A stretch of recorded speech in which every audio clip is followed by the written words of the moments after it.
sangramento que acontece após o ângulo de trás, não é. É o sangramento que acontece após a válvula ileocecal, distal a válvula ileocecal. É responsável por 20 a 30% das hemorragias digestivas. E normalmente acontece com o paciente após a sexta década de vida, o pico de incidência entre 63 e 77 anos.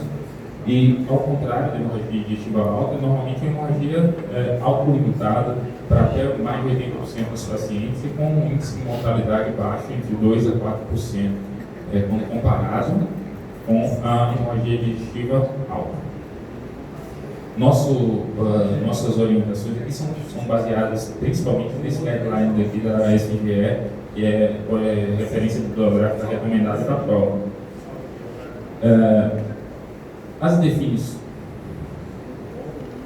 As manifestações clínicas da hemorragia digestiva baixa dependem do fluxo do sangramento, dependem da localização do sangramento.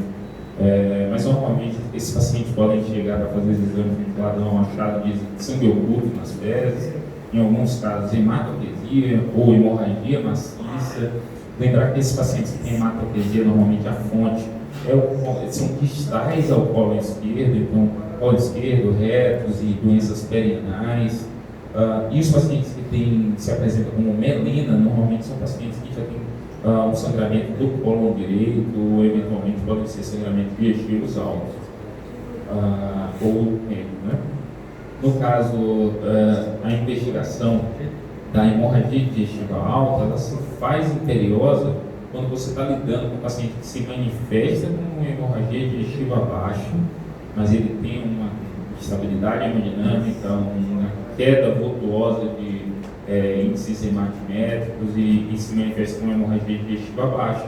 Isso são 10 a 15% das hemorragias digestivas altas. Não ser uma hemorragia de alto fluxo, às vezes o paciente tem eliminação com esterilização de sangue vivo. Então, isso tem que estar bem atento, porque esses pacientes precisam de uma endoscopia precedendo a sua colonoscopia. A etiologia, ela é variável e a doença diverticular dos polos divertículos colônicos, eles são responsáveis por praticamente 50% dos quadros de sangramento, mas não são desprezíveis as lesões vasculares, podem chegar a 30%, a colite isquêmica, as neoplasias e os tumores de colo, que respondem por 14% dos casos. Isso lembrar que nos pacientes idosos, a gente tem que estar bem atento para divertículos colônicos e para neoplasias, enquanto nos pacientes jovens a gente fica muito atento para as lesões vasculares e as doenças anorretais. Mas existem uma outra condição muito importante também, que são sangramentos pós-polipectomia, sangramentos da doença inflamatória e sangramentos também relacionados às protídeses actínicas em pacientes que já foram submetidos à radioterapia, principalmente mulheres, tumor de colo de útero e, no caso dos homens, os tumores de próstata. Então, essa é uma outra coisa que chama a atenção. E lembrar sempre dos anti-inflamatórios, colopatia relacionada a AINE é também uma etiologia possível. O sangramento diverticular acontece em até 65% das hemorragias digestiva baixa. O anti-inflamatório ele aumenta o risco do sangramento diverticular, então está atento a esse detalhe também. Cessa espontaneamente até 80% dos casos, mas recorre frequentemente em 5 anos, então por praticamente metade desses pacientes vão apresentar novos episódios de sangramento. Os pacientes precisam ser acompanhados, precisam ser orientados em virtude dessa condição. Os sangramentos diverticulares detectados na colonoscopia são mais comuns do lado esquerdo do colo e na angiografia mais comuns do lado direito do colo. Já a colite isquêmica, ela responde por 1 até 20% das hemorragias digestivas baixas. Ela normalmente acontece em pacientes que são idosos, com aterosclerose, doença cardiovascular.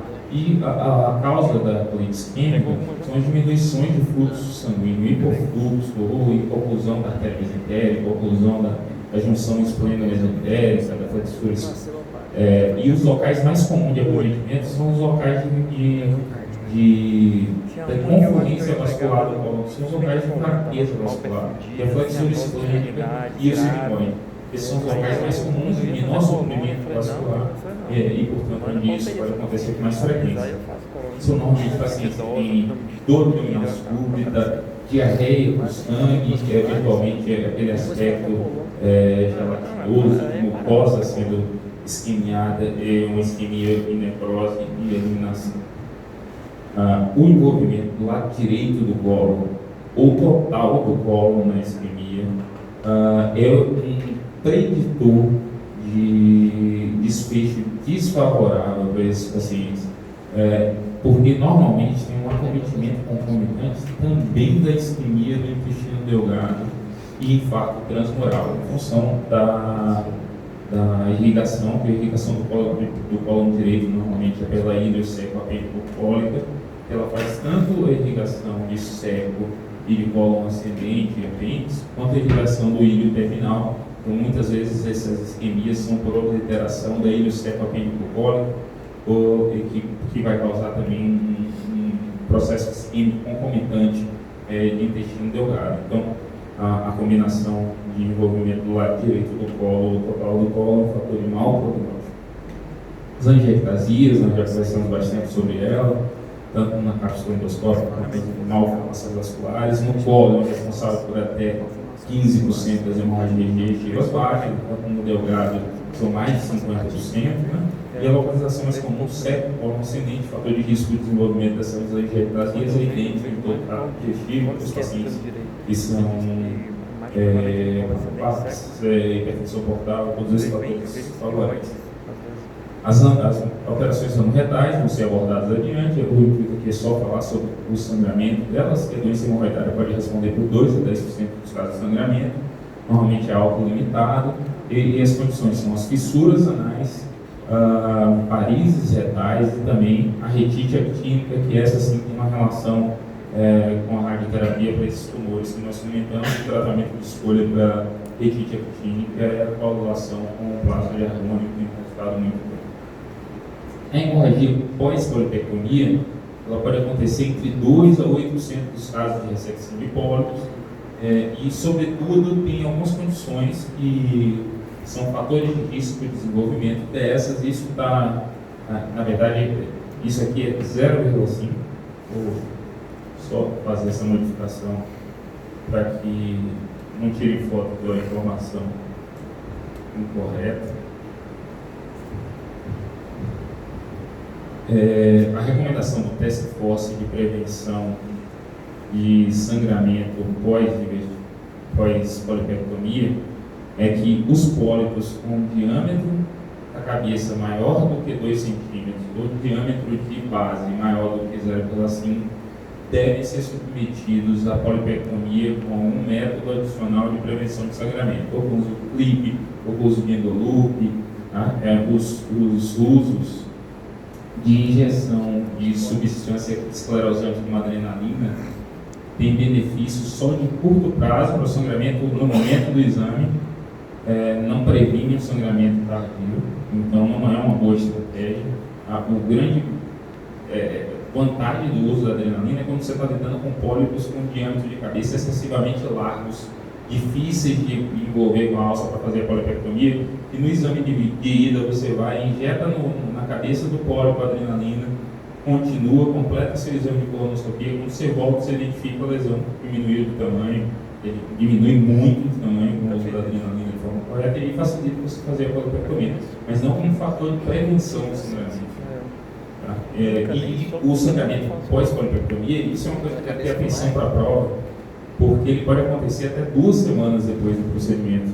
É mais comum quanto mais próximo do procedimento, mas pode acontecer até 2 semanas depois, porque ele normalmente faz uma escarificação e um sangramento posterior. Quanto injeta na cabeça do pólipo? Depende do tamanho do pólipo. Mais ou menos. Em relação aos limites que você pode fazer, é a mesma coisa que você faz para hemorragia digestiva. Não pode passar a mesma dose, mas normalmente 1 ml, um pouco mais, é o suficiente.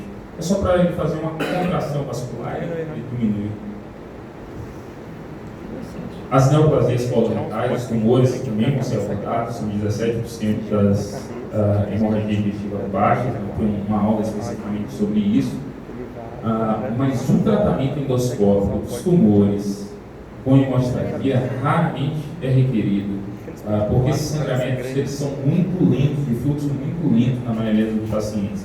Existe uma condição em que pode ser utilizada prótese, que são nesses sangramentos refratários, em que o paciente tem instabilidade hemodinâmica, não consegue parar o sangramento por esclerose ou outra técnica, ou uso do argônio. É possível usar como medida heróica as próteses, porque a prótese autoexpansiva ela ajuda a fazer uma compressão do local.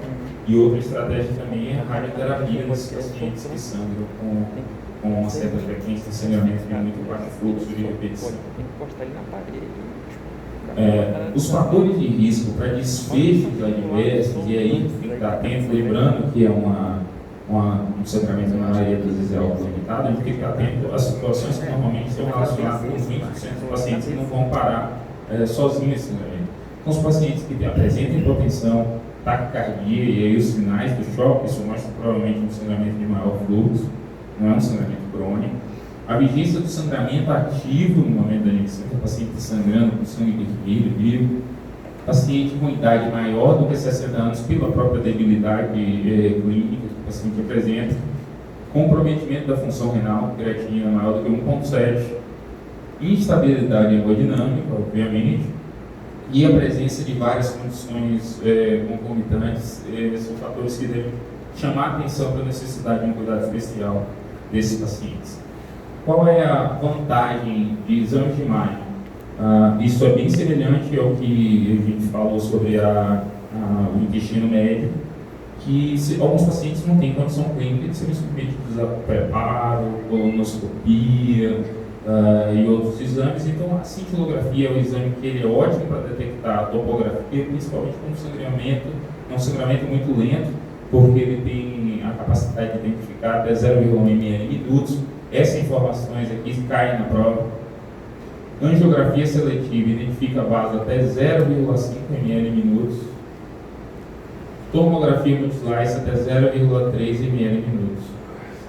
Desses, com a finalidade diagnóstica, o ideal é a cintilografia. Com finalidade de tratamento, a angiografia que tem performance para tratar ao mesmo tempo. Então, nesses pacientes que têm um quadro de instabilidade hemodinâmica, a angiografia, ou que tem contraindicações à coluna, falta de possibilidade de fazer um preparo adequado, a angiografia é um exame extremamente interessante.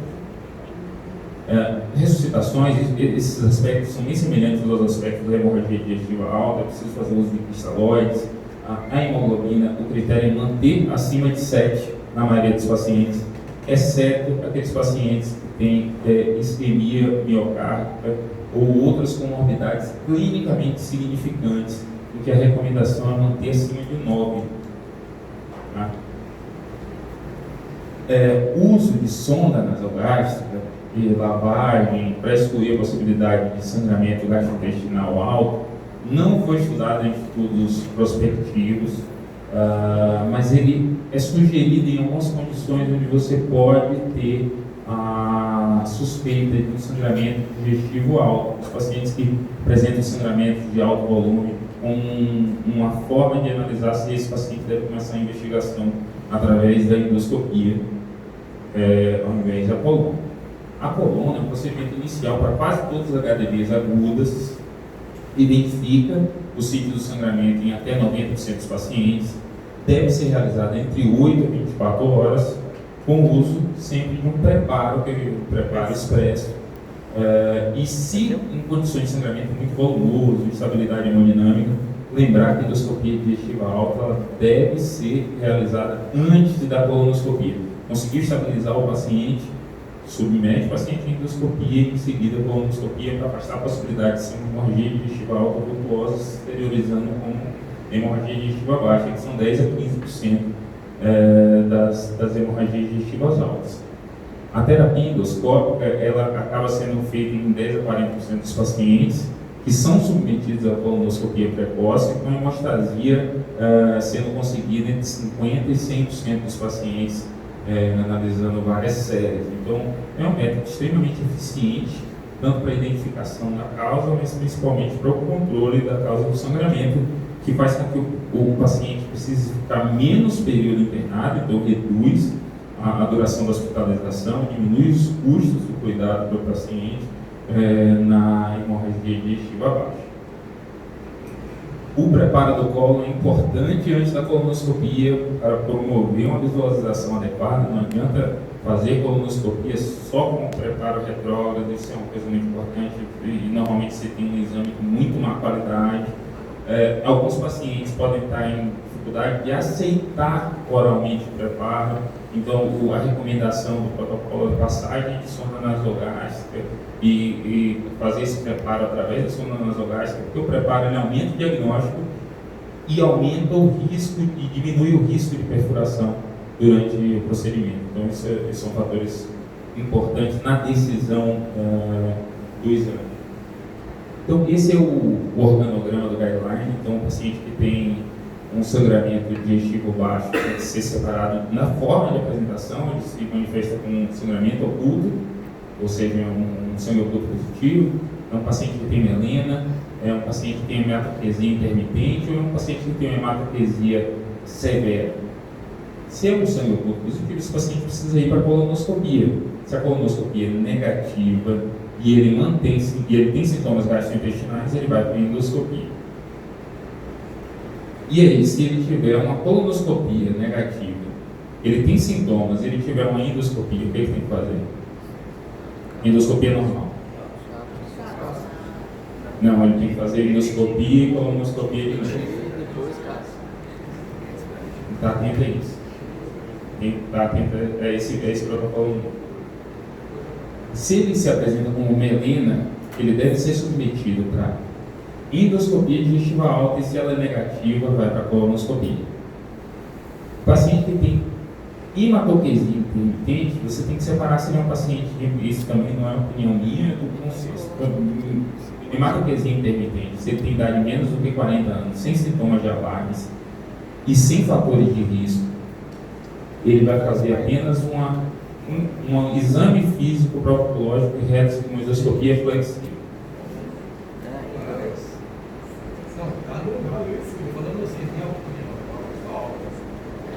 Não trata o lado social para cá, porque senão você vai pegar todo mundo e levar na sua casa. Vamos manter o nível da ciência.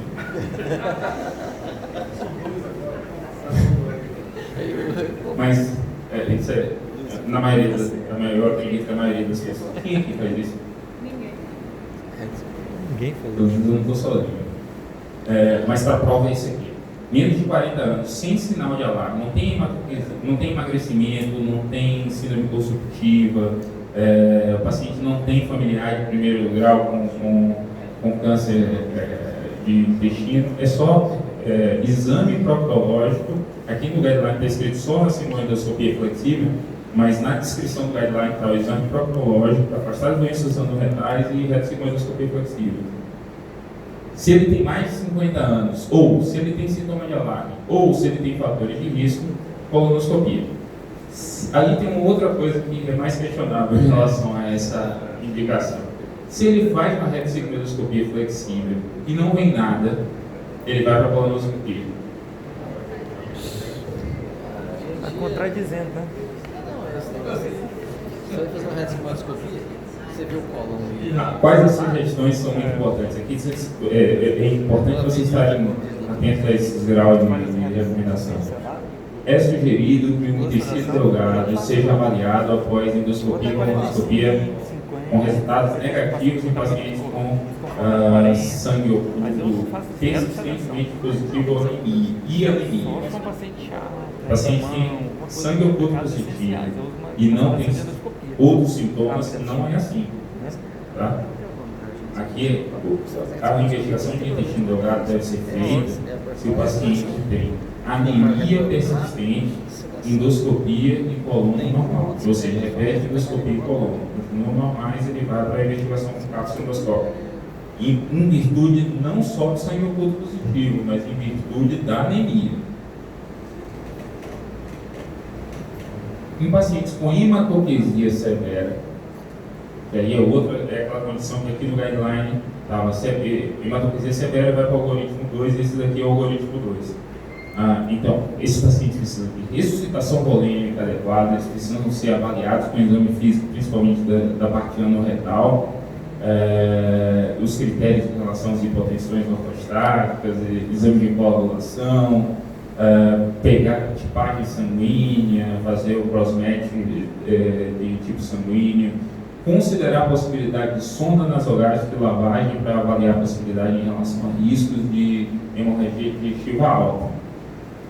Considerar a possibilidade da sonda nasogástrica, se ela está positiva, ou tem fator de risco, por exemplo, é um paciente hepatopata, um paciente cirrótico, um paciente tabagista, um paciente que já tem história prévia de úlcera gástrica, esse paciente deve ser submetido à endoscopia. Se ele não tem história nenhuma, mas tem um aspirado positivo, endoscopia. Se o aspirado é negativo, não tem nenhum fator de risco para sangramento digestivo alto, esse paciente deve ser submetido a um preparo e colonoscopia. Se a colonoscopia é negativa, vai para a endoscopia. Se a endoscopia é positiva, ele vai para o algoritmo de hemorragia digestiva alta. Se a colonoscopia é positiva, ele deve ser submetido à terapia que for determinada, ou o uso de agentes esclerosantes, ou CLIP, ou PROB, ou o uso do argônio, de acordo com o que for determinado, que tiver à disposição, que tem experiência do endoscopista. Nos casos do sangramento maciço, primeiro passo, o cirurgião deve ser consultado para avaliar e começar o acompanhamento do paciente. E esse paciente deve ser levado para o tratamento com angiografia. Um paciente que tem instabilidade, com hematopesia severa, sangramento maciço, chama o cirurgião, chama o endovascular para fazer o tratamento com angiografia. Quando essa angiografia ela tem um sucesso, pode. Tratamento é observação do paciente, não é fazer colonoscopia. Se essa angiografia ela não tem sucesso e o sangramento é refratário, a conduta é cirúrgica. Oi.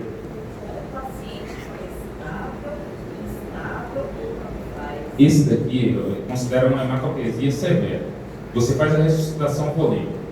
Se esse paciente está instável, ele vai para cá. Esse sangramento maciço é o que ele considera nas orientações do guideline para esses pacientes que têm estabilidade hemodinâmica, ou hemodinâmica assim que ele... Isso. Mas o que ele primeiro ele coloca primeiro ele faz a explicação para depois colocar o guideline.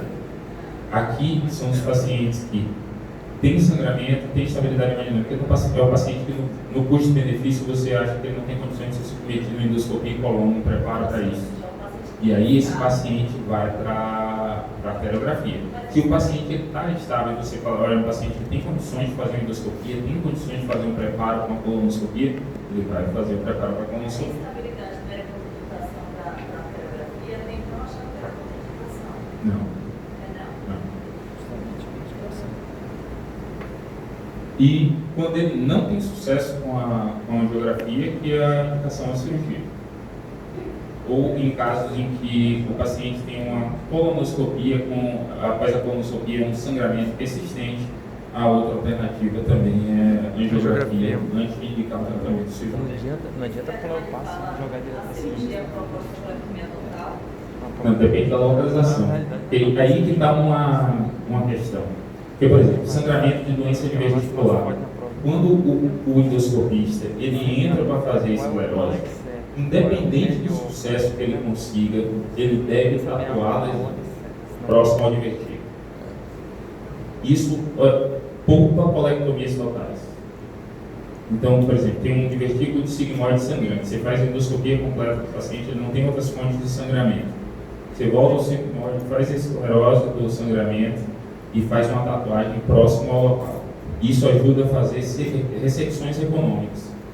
Se o endoscopista, quando a endoscopia não é realizada, quando a colonoscopia não é realizada, em condições de instabilidade hemodinâmica, não foi feito nenhum tipo de diagnóstico, a arteriografia foi negativa, coluna, o paciente não tinha condições de fazer, a conduta pode ser duas. Uma é fazer a coluna intraoperatória e a outra, que acaba sendo a mais comum, que é a colectomia total, que é o que deve ser evitado. Tem uma mortalidade. Isso aí é muito... Na urgência, com sangramento digestivo baixo, geral presídio vestibular, a paciente tinha um foco de vestíbulo aguda na cola esquerda, fez colectomia esquerda, colostomia esquerda, 40 mas não tinha o diagnóstico da fonte do sangramento Tinha dois articular contra a única, mas ela estava estável. e não tinha feito o exame para. Nessa situação da estabilidade, o ideal era, se possível, a boa abordagem com a colonoscopia intraoperatória. Do ponto de vista de cirurgia, tinha um procedimento que era feito muito antes, que era liato, né? A lavagem do orifício apendicular do cólon, no intraoperatório, para fazer colonoscopia. Né? Mas assim, Então, era tanto que o AP, da peça, eu diverticulite. e aí eu trouxe. Em tese, sem a confirmação do local do sangramento, a conduta é a colectomia total. A colectomia segmentar, ela depende muito da orientação do endoscopista ou do arteriografista. Por arteriografia, identificar o sítio do sangramento, é tentar visualização, mas ele não consegue, ele sabe dizer qual é a artéria que está sangrando. Ele fala, a artéria que está sangrando é a colicamia. Você vai fazer uma colectomia transversa. Sim, é que eu fiz uma coluna antes, Por causa da doença articular? Não, então a gente vai operar 70% das pessoas com mais de 70 anos. Eu vivi só disso. Ah, sangrou? Ah, não vi Isso aí não é. Eu acho que esse é o argumento. Acho que o argumento pelo qual talvez não tenha sido a melhor conduta é o fato de não saber especificamente onde está sangrando. Porque nem sempre o advento tem a ver com o sangramento, apesar de ser o local mais provável, poderia ser lá. Né? Mas são complicações sociais. É foda, uma decisão. Eu sei que não custa nada, é um procedimento rápido, mas eu acho que esse negócio da tatuagem é esquecido por dois motivos. Primeiro, porque você descreve no seu laudo, eu fiz uma esclerose de vertículo no sigmoide. Então o cirurgião, quando vai operar, ele já viu no laudo. Ele já sabe fazer uma sigmoide, por exemplo. Sim. Né? E segundo, se o paciente vai para um outro serviço, vai para um outro cirurgião que não falou com o endoscopista, não viu o laudo, será que o cirurgião vai se tocar de olhar, procurar e achar ver uma tatuagem? No meio do colo cheio de sangue? Eu acho que a tatuagem ajuda em algumas condições, porque, por exemplo, às vezes é difícil você. Claro que no exame convencional você tem muitos parâmetros anatômicos que lhe ajudam muito a definir onde está o cólon descendente, onde está o cólon transverso. Isso nem sempre é verdade num cólon cheio de sangue. E você induzir uma colectomia errada é um problema enorme para você, para o paciente e para o cirurgião. Essa recomendação da tatuagem não é minha, não, é recomendação do protocolo mesmo. É um exame rápido, é um procedimento rápido e inócuo, e você registra no laudo, né? Como qualquer outro procedimento, quando você faz, você registra a tatuagem, você normalmente orienta a família ou médico que vai fazer o acompanhamento. Eu acho que só traz benefícios. Claro que situações, por exemplo, lesão no reto, lesão no sigmoide, muito menos necessidade de tatuar, assim como lesão no septo, ou ascendente. Mas eu acho que existem conformações diferentes de colo. Às vezes a gente pode se enganar na colonoscopia, principalmente colo transverso, colo descendente, é possível se enganar, né? A gente não é 100% na localização dessas condições, como a gente é pro reto, como a gente é pro sigmoide, como a gente é pro septo. Eu acho que a tatuagem O seco, ascendente, entrando pelo ângulo hepático, transverso, é muito raro para se confundir. Mas do transverso para o descendente, saber onde é que acabou o descendente, começou o sigmoide, aquela área é confusa. Não, mas aí não foi por causa do tempo da tatuagem. Eu já fiz você me fez errado. Eu já fiz um cirurgião oncológico, uma lesão no duodeno, o cirurgião me pediu para que eu tatuasse, para ele conseguir preservar o máximo possível para fazer o duodeno na createctomia, porque era uma ressecção que podia ser econômica, não lembro agora o que foi agora. Vou tatuar e distal a lesão, porque sempre a conduta normalmente é essa, se você tatuar e distal a lesão, porque se ele recebeu a tatuagem, ele tem certeza que ele fez uma ressecção completa. Aí ele liga para mim e fala, eu vou fazer um FaceTime com você aqui, para você ver como está a sua tatuagem. Aí estava fígado, vesícula, diafragma, tudo azul. Tudo azul. Cara, eu mandei assim. Eu falei, recebe tudo azul. Mas a gente subestima a doença de esclerose, a gente não consegue pensar mais do que a espessura vai ter na espessura total. Principalmente quando tem processo inflamatório reatório, se força um pouquinho mais, ela pode ultrapassar. Isso é erro técnico. Esse paciente meu foi erro técnico meu. Não foi problema pelo tempo, não. Porque o ranquinho fica, se você fez certinho, um ponto certinho. Tem quantos pacientes que você tatua e você volta para acompanhar, assim, 2 anos depois está lá no mesmo lugar, bolha certinho. Porque eu já tive, porque eu já tive um granuloma no local da tatuagem, granuloma. Eu também acho, E cara. ficou semi-destrutivo Mas o que acontece? Aí o que acontece? no local da tatuagem. Aí o que eu fiz? Inclusive, esse paciente foi para o cirurgião oncológico. Eu fiz a ressecção da lesão. Com todos os critérios de cura. Foi um ISI, que era uma lesão bem diferenciada, tinha mais todos livres, preenchia todos os critérios de cura. Para religar o trânsito. E só que tatuei o local lá da lesão, para entrar na e aí fez um granuloma imenso. E o médico ficou de biópsia. mandou voltar para fazer o Eu falei, pede um ultrassonogroscópio, ele falou, não, eu quero que será que ultrassonogroscópio, é? eu quero operar. E fez essa cirurgia. E aí veio só granuloma. Granuloma da. Então, recomendação. A colocação da tatuagem, quando identificado, para futura localização e recorrência de sangramento. Tratamento, recomendo o uso do tratamento com plasma de argônio, com manejo preferencial nos pacientes de angiectasias, assim como também para os pacientes de proctites e retites.